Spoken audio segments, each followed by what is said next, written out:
दान करने की, तब आपको दान की प्रवृत्ति जब हो जाएगी तो 100 रुपया भी निकाल के दे दीजिएगा, आपको कोई फर्क नहीं पड़ेगा।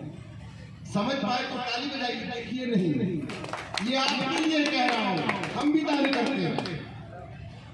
दान से दुर्गति का नाश होता है, क्योंकि आप किस प्रकार से धन कमा रहे हैं, कहां से उठा के ला रहे हैं, किसकी पैसा है वो, किस जगह वो पैसा कहां से लाए हैं, आप ये पैसा कोई गलत काम से तो नहीं लाए हैं।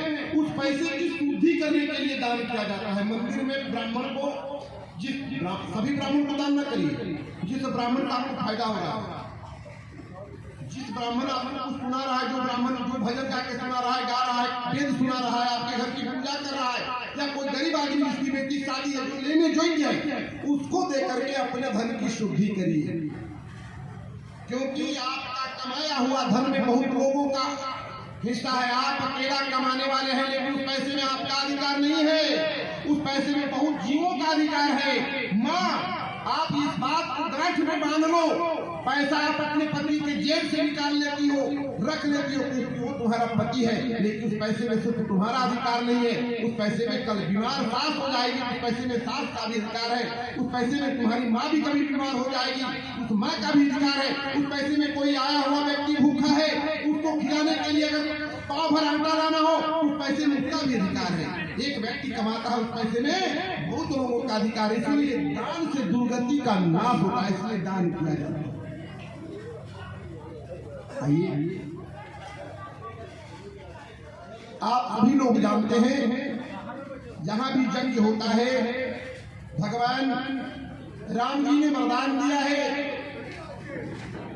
हनुमान जी को कि जाओ, मुस्कुराने से कुछ काम नहीं चलता मैया, मुस्कुराने से कुछ काम नहीं चलता। मुस्कुराते हैं वो लोग जिनकी मुस्कुराहट अंदर से होती है, और व्यक्ति को देखने से पता लगता है कि बनावट की मुस्कुराहट कर रहा है कि बाकी को मुस्कुरा रहा है, अंदर से खुशी है।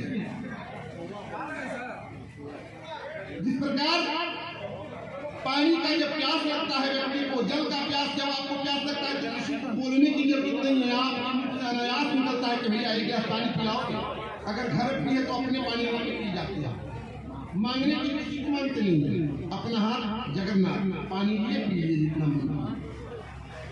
ठीक उसी प्रकार खुशी, खैर खून खांसी खुशी, बैर प्रीत मधुपान रहीमन दावे नादवे जानत सकल जहान। खैर खून खांसी खुशी, बैर प्रीत मधुपान, ये 7 चीज है। खैर मतलब इकट्ठा, खून मतलब किसी का मर्डर हो जाना, मर्डर कर देना। खांसी मतलब जो आपकी खांसी होती है। खुशी मतलब आपके मन में अगर खुशी है। बैर किसी के प्रति अगर आपको द्वेष है। प्रीत किसी से आपने प्रेम किया हो, पुत्र से, पति से, सास से, ससुर से, या कोई प्रेमी से, चाहे ईश्वर से। मधुपान अगर आप शराब पिए हुए हैं। ये 7 चीज को कोई नहीं दबा सकता, इसको सभी लोग जान जाते हैं। खैर खून खांसी खुशी, बैर प्रीत मधुपान रहीमन दावे नादवे जानत सकल जहान। इसलिए अगर आप खुश हैं तो 100 बीमारी का एक इलाज, जो व्यक्ति खुश रहना सीख जाता है, जितना धन है उसी में अपने आमदनी को बचा करके और आगे की रास्ता का सफर को तय करने की दक्षता रखता है, तो वो व्यक्ति जीवन में दुखी नहीं हो सकता है। आइए 2-4 बार भगवान का नाम ले लीजिए, फिर आपको सुंदर भजन सुनाएंगे।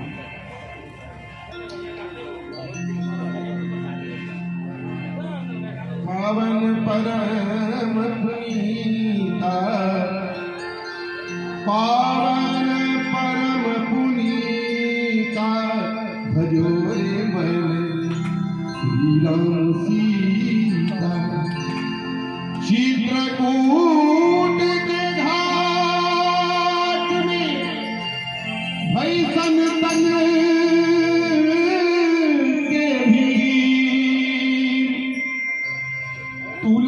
तुलसीदास चंदन घिसे तिलक देख रघुवीर। तुलसी आसन संसार में, ये संसार बनो संसार। एक चीज आप अपने गांठ में बांध लो,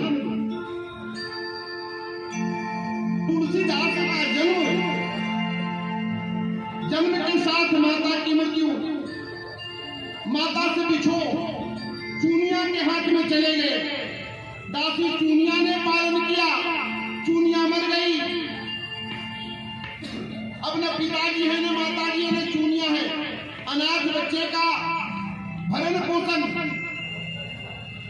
गुरु नरहरिया नंद ने किया और नरहरिदास ने जोग जानकर उनकी युवावस्था हुई तो